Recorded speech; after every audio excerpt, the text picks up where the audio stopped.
भारी बारिश के कारण मंडी गागल सड़क तालाब में परिवर्तित हो गई है। लगभग 200-300 मीटर के क्षेत्र में सड़क में इतना पानी जमा हो गया है कि उसे पार पाने में राहगीरों और दोपहिया वाहन चालकों को खासी परेशानी का सामना करना पड़ता है।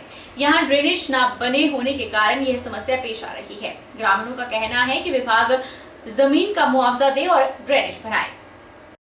मंडी जिला के बल के चंडियाल पंचायत में मंडी गागल सड़क तालाब में परिवर्तित हो गई है। यहां सड़क के साथ ड्रेनेज नहीं है, जिस कारण सड़क की हालत खस्ता है। विभाग द्वारा सड़क तो पक्की की जाती है, लेकिन सड़क पर पानी इकट्ठा होने से तारकोल उखड़ जाती है और सड़क गड्ढों भरी नजर आती है। उधर चंडियाल पंचायत के उप प्रधान रवि चंदेल और स्थानीय निवासी ने बताया कि वे अपने बचपन से ही इस सड़क की हालत खस्ता देखते हुए बड़े हुए हैं, लेकिन समस्या का समाधान अब तक नहीं हुआ है। स्थानीय लोग सड़क पर बने तालाब से परेशान हैं। मंडी गागल सड़क जब से बनी है उसकी हालत दयनीय है। जब सड़क बनाई गई तो स्थानीय लोगों को मुआवजा ना के बराबर मिला। करीब 8 मीटर सड़क के साथ ड्रेनेज नहीं बनाई गई है, जबकि ड्रेनेज के लिए कई बार विभाग को बोला गया, लेकिन उनके कानों में जू नहीं रेंगी। कभी कभार जब शिकायत की सुनवाई होती भी थी तो मात्र सड़क पर मिट्टी डाल दी जाती थी। ड्रेनेज न बनने के कारण बारिश होने पर पानी सड़क पर इकट्ठा हो जाता है, जिससे राहगीरों को पैदल चलने में दिक्कतों का सामना करना पड़ता है। लोगों को अपने जूते पैरों में पहनने के बजाय हाथों में उठाने पड़ते हैं। उन्होंने कहा कि लोग ड्रेनेज बनाने के लिए अपनी जमीन देने से इनकार नहीं कर रहे हैं, लेकिन सरकार, विभाग और जिला प्रशासन जमीन का सही मुआवजा देकर पानी की निकासी लाइन बनाए। हमारे चंडियाल पंचायत में जब से सड़क बनी हुई है, मंडी टू बाया गागल नलसर तक मिलती है, जाके इसके नलसर रोड से मिलती है, तो इस सड़क की दयनीय हालत है। ये जो हमारे चंडियाल पंचायत का क्षेत्र है, इसमें जो है जो हमारे लोग हैं, स्थानीय लोग, इनको जो है इस सड़क का मुआवजा नहीं, बिल्कुल ना के बराबर दिया नहीं हुआ है। और इस सड़क का एक्वापाई पीडब्ल्यूडी की हुई है सिर्फ 8 फीट की सड़क का एक्वापाई की, और इसके साथ ड्रेनेज निकली थी, ड्रेनेज कोई नहीं निकली हुई है। तो हमने बार 15 साल तो मुझे भी हो गए पंचायत में, लगातार बार विभाग के पास आग्रह किया, प्रशासन के पास आग्रह किया, लेकिन नीचे सिर के ऊपर, किसी के ऊपर सिर के ऊपर जो नहीं रेंगती है। जो हमारे यहाँ के ग्रामीण हैं, जिन लोगों की ज़मीन जो सड़क के साथ लगी हुई है, उस ज़मीन को कोई देने के लिए इनकार नहीं कर रहा है, लेकिन उस ज़मीन का इनको सही मुआवजा दिया जाए और ड्रेन निकाली जाए, ताकि हमारी समस्या का हल हो जाएगा।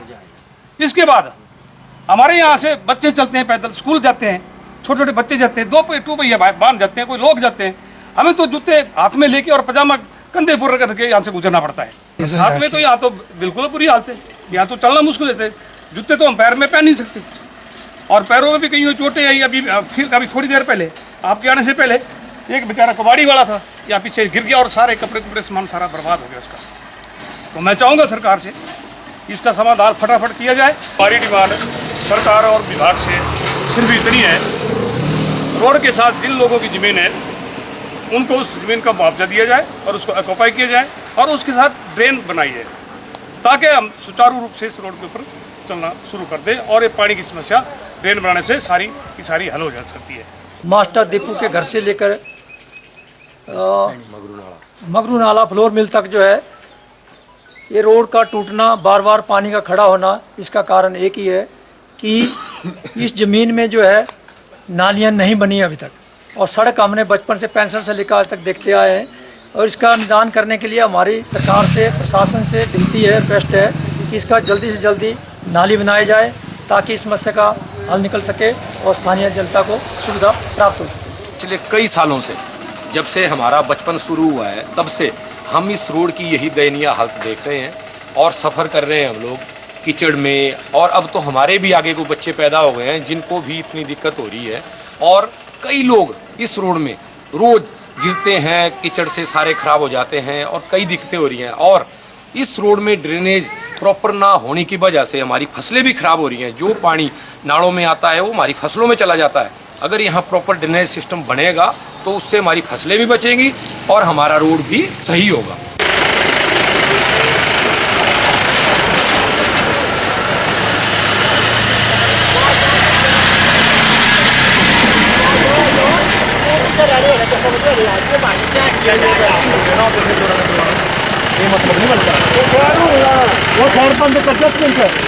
जिला हमीरपुर में अब स्वास्थ्य विभाग की मोबाइल टीम में फील्ड में मौके पर ही लोगों के एक्सरे करने की शुरुआत हो गई है। CSR स्कीम के तहत हमीरपुर स्वास्थ्य विभाग को अत्याधुनिक एवं पोर्टेबल एक्सरे मशीन उपलब्ध करवाई गई है। यह पोर्टेबल एक्सरे मशीन अत्याधुनिक टेक्नोलॉजी से लैस है और इसे फील्ड में ले जाना और ऑपरेट करना भी बहुत आसान है। जिला हमीरपुर में अब स्वास्थ्य विभाग की मोबाइल टीमें फील्ड में मौके पर ही लोगों के एक्सरे करने की शुरुआत हो गई है। लगभग डिजिटल कैमरे के साइज की इस मशीन को बैटरी से भी चलाया जा सकता है। साथ ही हमीरपुर जिला में चलाए जा रहे टीबी अभियान के तहत घर घर जाकर स्क्रीनिंग करने वाली टीमों के लिए यह मशीन काफी सुविधाजनक और प्रभावी साबित होगी। टीबी हो या शरीर में दूसरी कोई बीमारी, अब इसे 1 मिनट में डिटेक्ट करके इलाज समय पर शुरू करने के लिए हमीरपुर को 40 लाख की पहली हाईटेक मोबाइल एक्सरे मशीन मिली है। मशीन 1 मिनट में अपनी रिपोर्ट दे देगी। मरीजों को अब ना तो घंटों की रिपोर्ट आने का इंतजार करना पड़ेगा और ना ही लैब तक जाकर टेस्ट करवाना पड़ेगा। इस मशीन का सबसे ज्यादा इस्तेमाल टीबी के मरीजों का पता लगाने के लिए किया जाएगा। स्वास्थ्य विभाग हमीरपुर ने ऐसी ही एक और मशीन की डिमांड सरकार से की है ताकि ज्यादा से ज्यादा लोगों को टेस्ट करने में कवर किया जा सके। मशीन है पोर्टेबल एक्सरे, मोबाइल एक्सरे जिससे हम आज कर रहे हैं। ये बेहतरीन इस समय की एक्सरे मशीन है जिसके लिए ना कोई बिजली का कनेक्शन चाहिए, ना बहुत बड़े इसका भार है। एक कैमरे के रूप में ये मशीन है और ये कैमरा जो है इस कंपोनेंट की जो है 40 लाख की इसकी कॉस्ट है और 1 मिनट में ये एक्सरे करके रिजल्ट दे देती है। इसके अंदर आर्टिफिशियल इंटेलिजेंस है। हम पेशेंट को वहाँ पर उसको जिस भी एक्सरे लेना है या नॉर्मल आदमी एक्सरे ले रहा है उसको सामने खड़ा करेंगे, 30 सेकंड में वो उसका रिजल्ट जो हमारे पास आ जाता है और वो बता देती है मशीन ही कि इसमें कोई बीमारी है कि नहीं। ये बहुत मशीन का काम होगा। टीबी मुक्त हमें जब करना है हिमाचल को तो हम मास सभी लोगों का एक्सरे करेंगे और जिसमें थोड़ा हमें सस्पेक्ट रहेगा तो उसका आगे ट्रूनेट के माध्यम से उसका बलगम की जांच की जाएगी उसकी कन्फर्मेशन के लिए। विश्व की सबसे कठिन धार्मिक यात्राओं में शुमार श्रीखंड महादेव की यात्रा इस बार 7 जुलाई से 20 जुलाई तक होगी। बरसात को देखते हुए श्रीखंड यात्रा ट्रस्ट ने यह यात्रा जल्दी कराने का प्रस्ताव तैयार किया है। अधिकृत तौर पर देश भर के श्रद्धालु श्रीखंड महादेव के दर्शन 7 से 20 जुलाई तक कर सकेंगे। सबसे कठिन धार्मिक यात्राओं में शुमार श्रीखंड महादेव की यात्रा इस बार 7 जुलाई से 20 जुलाई तक होगी। कुल्लू जिला उपायुक्त आशुतोष गर्ग की अध्यक्षता में हुई ट्रस्ट की बैठक में यात्रा की अवधि और तैयारियों से जुड़े अन्य कई बिंदुओं पर विस्तार चर्चा हुई। करीब 2 घंटे तक चली इस बैठक में जिले भर से 40 से अधिक अधिकारियों और ट्रस्ट के सदस्यों ने भाग लिया। 18,570 फीट ऊंचे श्रीखंड महादेव में मई में भी बर्फ हुई है और इसके असर पर भी चर्चा हुई। विस्तृत चर्चा के बाद इस बार अधिकृत तौर पर यात्रा 7 से 20 जुलाई तक करवाने का फैसला लिया गया। श्रद्धालु आना चाहते हैं तो उनसे हमारा आग्रह है कि इसके लिए एक हमारा ऑनलाइन पोर्टल है srikhand.hp.gov.in। ये पोर्टल जो है वो पिछले साल ही हम लोगों ने इसको फंक्शनल किया था। ये पोर्टल इस बार भी चलेगा। तो हमारा आग्रह रहेगा कि सभी ऑनलाइन पोर्टल के माध्यम से रजिस्ट्रेशन करें जिससे हमें भी आइडिया रहता है कि कौन से दिन कितने लोग आने वाले हैं। एंड अपार्ट फ्रॉम दैट बहुत लोग जो है अपना मेडिकल सर्टिफिकेट भी अगर डालना चाहते हैं तो वो पहले से उसमें डाल सकते हैं ताकि उनको बेस कैंप पे मेडिकल चेकअप के लिए ज़्यादा समय नहीं रुकना पड़ेगा। तो ये सुविधा भी इस बारी हम लोगों ने फंक्शनल कर दी है। तो वी एक्सपेक्ट कि मैक्सिमम लोग हमारे ऑनलाइन पोर्टल के माध्यम से रजिस्टर करके आएंगे। देखिए नीचे तो हमारा बेस कैंप पे हमारी सेक्टर मजिस्ट्रेट्स और पुलिस की तरफ से मैन पावर रहती है, फॉरेस्ट की तरफ से भी। तो वो जो भी बिना रजिस्ट्रेशन के आता है उनका वहाँ पे रजिस्ट्रेशन करवाया जाता है। उनका मेडिकल फिटनेस देखी जाती है कि क्या उनको भेजा जाना चाहिए या नहीं। इसके अलावा ऐसा भी पाया गया है कि उस रूट को अवॉइड करके कुछ लोग जो है वो किसी अन्य रूट से जाने की कोशिश करते हैं। तो एक और उससे थोड़ा ऊपर जो चेक पोस्ट है वहाँ पे भी हम लोग इस बारी हमने डिसाइड किया है कि वहाँ भी हमारी रेवेन्यू की ओर से और फॉरेस्ट और पुलिस की ओर से ऑफिशियल्स रहेंगे। तो बिना रजिस्ट्रेशन के वहाँ पे अगर कोई पहुँच जाता है तो उन्हें रजिस्ट्रेशन के लिए बेस कैंप भेजा जाएगा। बिल्कुल, अक्सर हादसे जो इसी वजह से होते हैं कि एक तो कई बारी लोग अनयूजुअल टाइम पे यात्रा शुरू करने की कोशिश करते हैं कि जो हमारा समिट से पहले का बेस कैंप है उसमें रात में चलेंगे, या फिर जो है मेडिकल फिटनेस जिसकी नहीं है और मेडिकल कंडीशन ठीक नहीं है उसके बावजूद जो है वो यात्रा करने की कोशिश करते हैं।